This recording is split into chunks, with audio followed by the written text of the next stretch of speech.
All right. All right. All right. Hi, everybody. So the title of this is "The Revolution Will Be Distributed."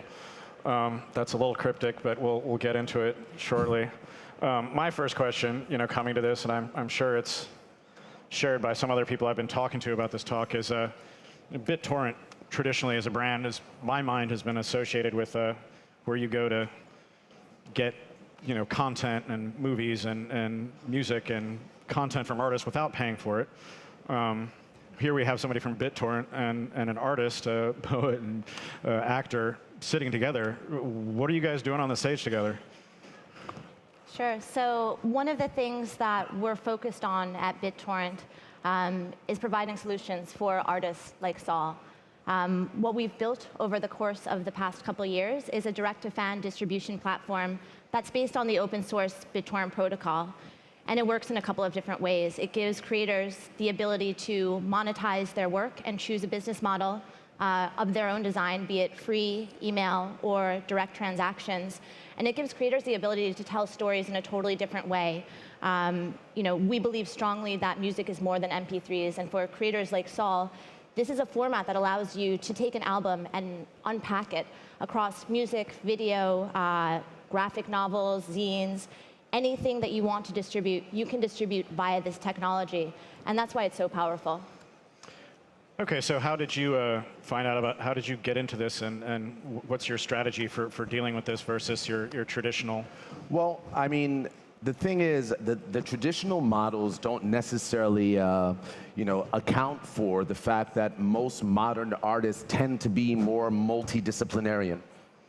Like myself. So I'm, as Straith said, I'm working on a graphic novel, I'm making music, I'm writing books of poetry, I'm writing a film, and the possibility of being able to bundle these ideas and go direct to artists. Of course, I went direct to artists a decade ago, direct to fans a decade ago. And I had to deal with lawyers and just to see if it was possible, if I had the right to distribute stuff directly when you have a deal with publishing and what have you. But most of the existing infrastructure on the popular platforms do not allow you to do the sort of experimenting that I'm interested in on their platform. So that if I'm going through, let's say, an iTunes or something like that, okay, well, it's music. I can do music and videos, that's the extent of it.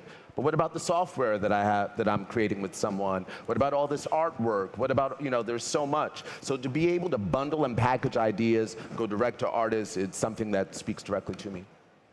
In terms of the technology, obviously there's the BitTorrent protocol, and then there's BitTorrent as the company. Like, what advantages do you have vis-a-vis, say, a Spotify or an iTunes or any of these guys who are kind of already in the content delivery space, in terms of not only technology but exposure to information about the subscribers, sales? Yeah. So part of that comes down to the underlying philosophy behind BitTorrent, which is options and not rules. So versus the other platforms that exist, being able to give creators ownership over their business model, but also to give creators ownership over their data, and specifically their fans. Your fans as a creator, they belong to you, right? And having access to that data, I mean, for all of us, fundamentally, that's the human rights issue of our age. So when we work with artists to distribute via this platform, they have a point of contact for every single fan that's interacted with it. They have an email address. They have the geography. They know who to reach. They know where to go on tour. And with that as a foundation, you can start building a sustainable career as a creator. So that's truly one point of difference. And then I think the other is, we need to figure out what an album is after the internet. We need to figure out what a film is after the internet.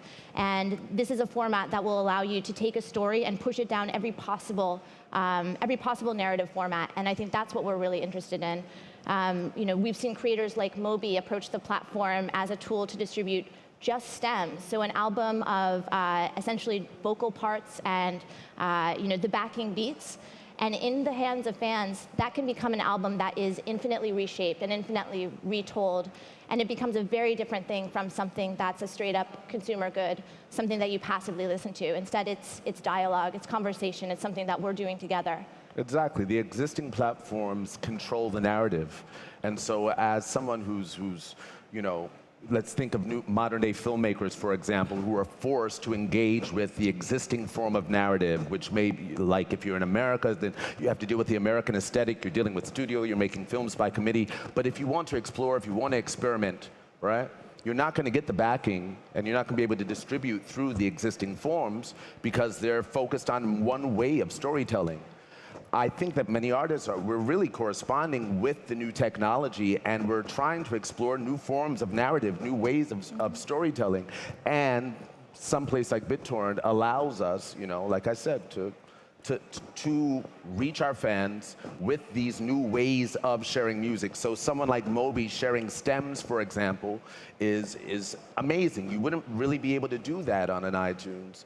And it wouldn't really make sense on a Spotify. And you wouldn't walk away from any of those platforms with the email addresses of, well, okay, so user data, right? You're talking about giving people exposure to the fans, to the readers, to the viewers, whatever, which has been a big gripe by media creators, including magazines, newspapers, whatever, that like somebody like iTunes will control that sort of information. But I mean, how do you help an artist analyze their own reader data, and like how much data do they get? I mean, like these are BitTorrent people, like if they just put in some hashtag, how useful is that? I mean, how granular can you get, and what kind of services are you providing apart from just like the pure technology? Or Sure. So on the data side, they can see everything that we see.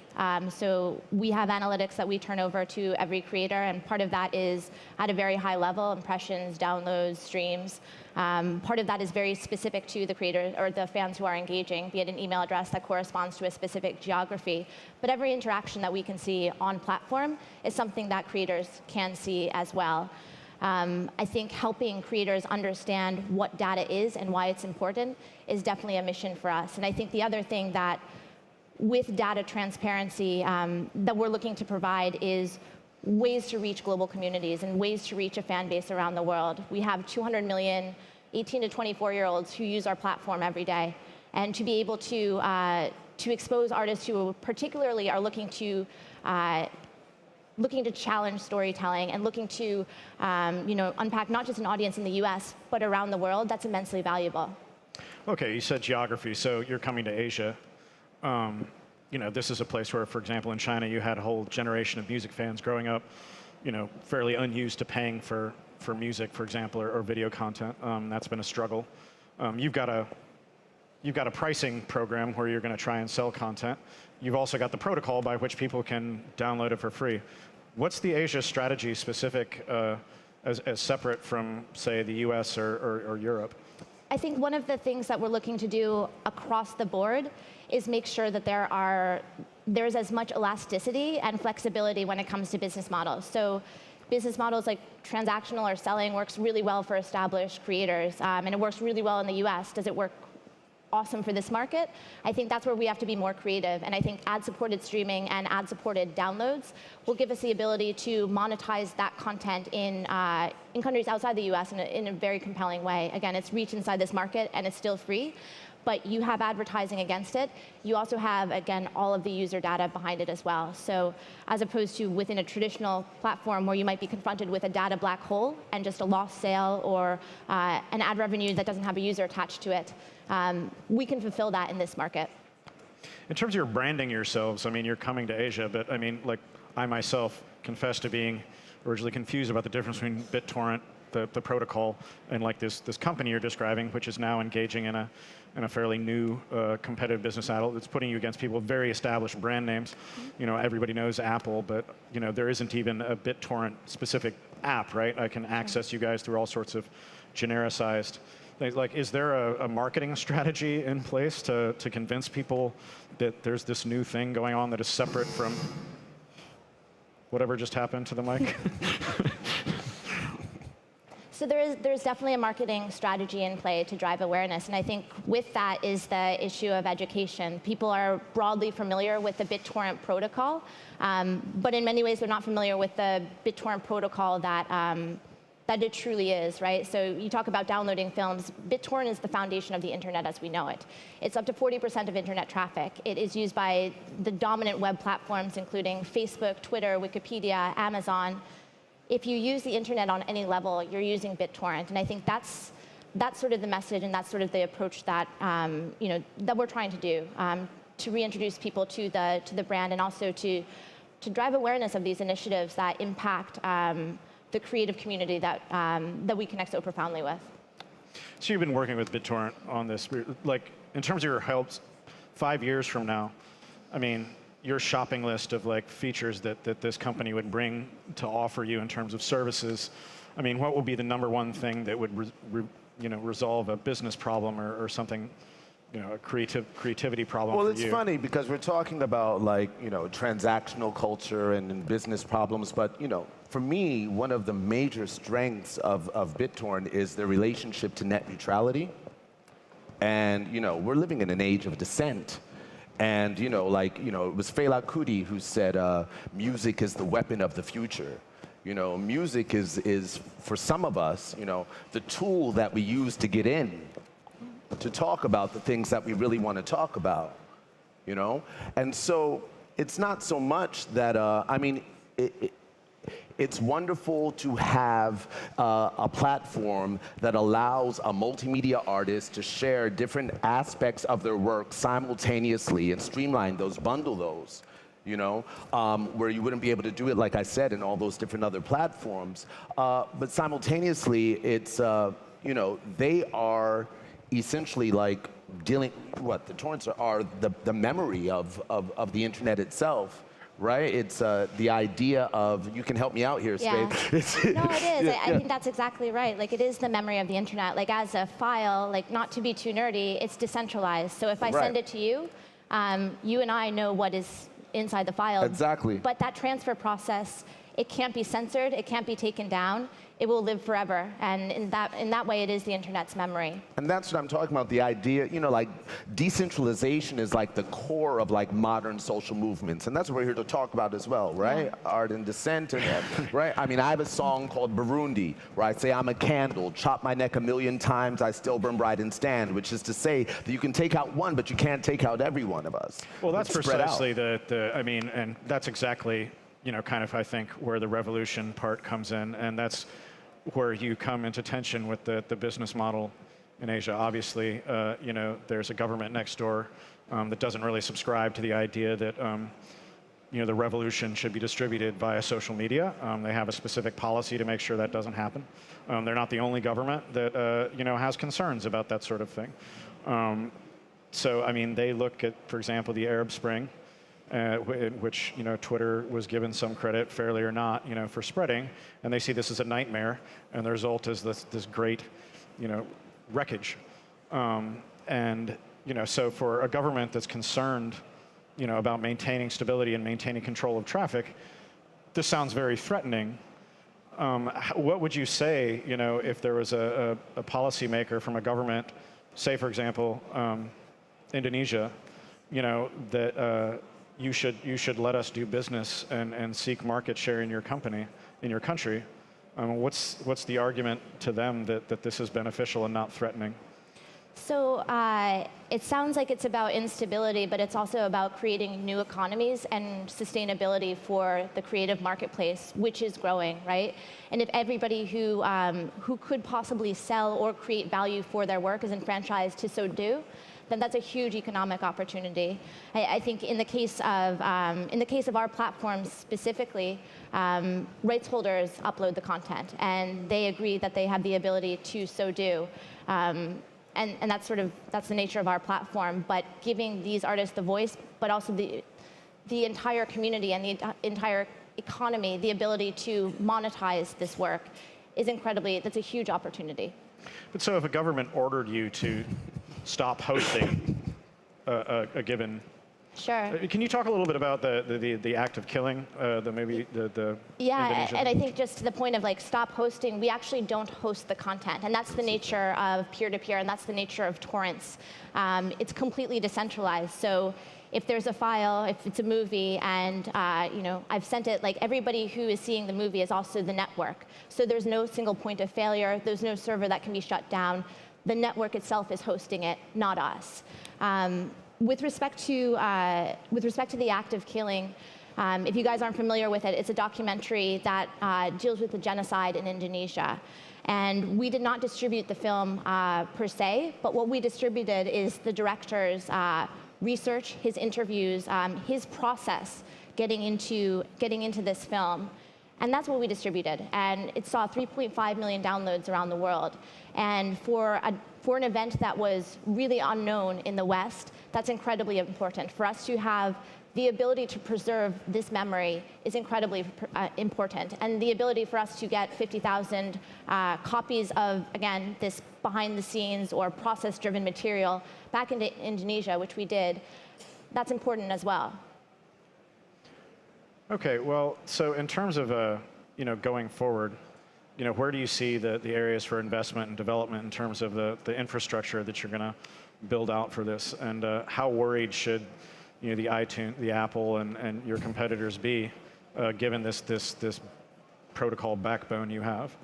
Sure, I think that at our core, what we're trying to do is solve the issue of creative sustainability, and the crux of our investment will be developing tools for creators to better monetize their work, as opposed to one single system like transactional or one single system for advertising, but just being aware that every single piece of art, every single piece of content has its own business model. So innovation in the way that you can monetize your work, and working with guys like this to be able to figure out, again, what is an album after the internet? Yeah, I mean, there's this sense of, I spoke to Don Letts, who's the director who directed all of the Clash videos and videos for Bob Marley, and he said something interesting to me, which was that, it's like, in the past, artists made music to kind of break the system in his time, right? The Clash, right? It's like, and now they're making music to be a part of it, right? As long as artists are looking at art simply as escape, then maybe they're going to go to the existing platforms and just try to be a part of what's already going on. But for those who are pushing buttons, who are trying to provoke, who are trying to raise questions and consciousness and all of this stuff, BitTorrent represents something that is crucial for creative outreach. And so in that sense, I would say as long as we're able to keep on inspiring artists to create at the highest form of creativity, then some of those existing platforms should be really worried. Well, so you've got offices. Remind me, what's the expansion strategy in Asia right now? So we're based in San Francisco. We'll be opening up an office in Los Angeles this summer, and then looking towards the end of this year to open up an office in Tokyo. Okay. Would you consider opening an office in China? Sure. I think it's early for us to sort of put a time limit on our global strategy, but absolutely, this is a market that's incredibly important to us. In terms of the investor attitudes, I mean, you guys still haven't listed. You're privately VC-backed, I believe.